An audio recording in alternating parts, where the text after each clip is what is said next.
ہر چیز کو باقاعدگی اور ترتیب سے چلانے کے لیے کچھ نظام اور قوانین کی ضرورت پڑتی ہے۔ بغیر نظام اور ترتیب کے کسی بھی چیز کو احسن طریقے سے چلانا تقریباً ناممکن اور محال ہے۔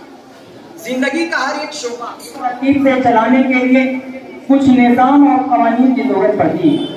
بغیر نظام اور ترتیب کے کسی بھی چیز کو احسن طریقے سے چلانا تقریباً ناممکن اور محال ہے۔ مثال کے طور پر ہم اپنی باڈی یعنی جسم کو لے لیں، ہماری پوری باڈی ایک قانون اور ایک نظام کے تحت چلتی ہے۔ ہمارے جسم کے ہر آرگن یعنی اعضاء کا الگ الگ کام متعین ہے، اس میں سے ہر ایک اپنے کام کو بہت خوبی انجام دیتا ہے۔ اگر یہ آرگن اپنے افعال نظام کے مطابق انجام لگے تو یقیناً ہماری باڈی کے اندر فساد اور خرابی پیدا ہوگی۔ اسی طریقے سے اس کائنات کو بنانے والے نے اس کائنات کو چلانے کے لیے ایک قانون اور ایک نظام کریٹ کیا، چنانچہ پوری کائنات نہایت ہی منصوبہ بند انداز میں چل رہی ہے۔ سورج ہمیشہ ٹھیک اپنے وقت پر نکلتا ہے اور ٹھیک اپنے وقت پر غروب ہو جاتا ہے۔ غرض یہ کہ پوری کائنات زیرو ڈیفیکٹ مینجمنٹ کے اصول پر چل رہی ہے۔ اگر ایسا نہ ہوتا تو یقیناً اس کائنات کے اندر فساد اور خرابی پیدا ہوتی۔ خلاصہ یہ کہ ہر چیز کو احسن طریقے سے چلانے کے لیے کچھ نظام اور قوانین کی ضرورت پڑتی ہے۔ چنانچہ 15 اگست 1947 کو جب 90 سال کے بعد ملک ہندوستان کو انگریزوں کے چنگل سے آزادی ملتی ہے تو ہندوستانیوں کے سامنے سب سے پہلا سوال یہ کھڑا ہوتا ہے کہ اس ملک کو کن اصولوں پر چلایا جائے، آخر اس ملک کا نظام، اس ملک کا دستور کیسا ہو، مذہبی ہو یا نامذہبی، اقلیت و اکثریت کے درمیان حقوق کس طریقے سے تقسیم کیے جائیں۔ چنانچہ آخر میں یہ طے پاتا ہے کہ اس ملک کے اندر ڈیموکریٹک سسٹم یعنی جمہوری نظام قائم کیا۔ سامعین کرام، آئیے سب سے پہلے جانتے ہیں کہ ڈیموکریٹک سسٹم یعنی جمہوری نظام کیا ہے۔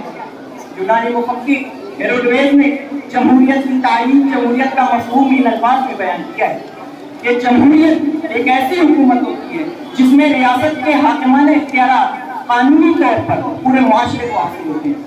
نیز ابراہم لنکن کا قول ہے government of the people by the people for the people, کہ عوام کی حاکمیت عوام کے ذریعہ اور عوام ہی کے اوپر۔ چنانچہ کسی ڈیموکریٹک سسٹم کو ترتیب دینے کے لیے ڈاکٹر بھیم راؤ امبیڈکر کی سرکردگی میں 29 اگست 1947 کو ایک سابقہ کمیٹی تشکیل دی گئی۔ اس کمیٹی کو ملک کا نیا سسٹم یعنی دستور مرتب کرنے میں 2 سال 11 مہینے 18 دن لگے۔ دستور ساز اسمبلی کے مختلف اجلاس میں اس دستور کی ہر شق پر نبھا کے پھر 26 نومبر 1949 کو اسے قبول کر لیا گیا اور 24 جنوری 1950 کو ایک مختصر سے اجلاس میں تمام ارکان نے نئے دستور پر دستخط کیے اور 26 جنوری 1950 کو اسے قبول کر لیا گیا اور 26 جنوری 1950 کو اس دستور کو پورے ملک پر نافذ کر دیا گیا اور ملک ہندوستان دنیا کا سب سے بڑا جمہوری ملک قرار پایا۔ چنانچہ اسی کی یاد میں ہر سال 26 جنوری کو یوم جمہوریہ کے طور پر منایا جاتا ہے۔ معزز سامعین، انڈین ڈیموکریٹک سسٹم تمام ہندوستانیوں کو بغیر کسی امتیاز اور بغیر کسی تعصب اور فرق کے یکساں حقوق فراہم کرتا ہے۔ انڈین ڈیموکریسی کے اندر ہر ایک قوم کے لیے حصہ داری موجود ہے۔ ہاں، یہ الگ بات ہے کہ کوئی قوم تصاولی اور غفلت کی وجہ سے اس سسٹم کے اندر حصہ داری بنانے سے محروم رہ جائے، مگر اس محرومی کا ذمہ دار انڈین ڈیموکریسی یا دیگر اقوام کو ہرگز نہیں بنایا جا سکتا، بلکہ حقیقت پسندی سے کام لیتے ہوئے یہ دیکھا جائے گا کہ آخر کس قسم کی کمی یا خامی پائی گئی کہ حصہ داری حاصل کرنے سے محرومی ہوئی، تاکہ اس کا تدارک کرتے ہوئے اس سسٹم کے اندر خود کی جگہ یعنی حصہ داری نصیب ہو سکے۔ اور حصہ داری حاصل کرنے کا سب سے بہترین طریقہ تعلیمی میدان میں آگے آنا ہے۔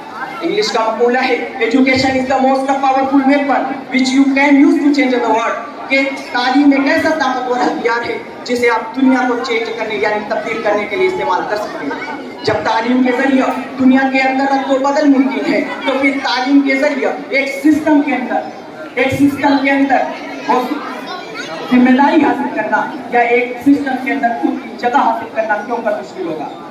معزز سامعین، آئیے آخر میں ہم تمام لوگ اس بات کا اعلان کرتے ہیں کہ ہم انڈین ڈیموکریسی کے اندر اپنی حصہ داری یقینی بنائیں گے اور بغیر کسی امتیاز بغیر کسی تعصب اور فرق کے عوام کی فلاح و بہبود کے لیے کام کریں گے اور ڈیموکریٹک سسٹم یعنی جمہوری نظام کے تحت اس ملک کو چلا کر آگے لے جائیں گے۔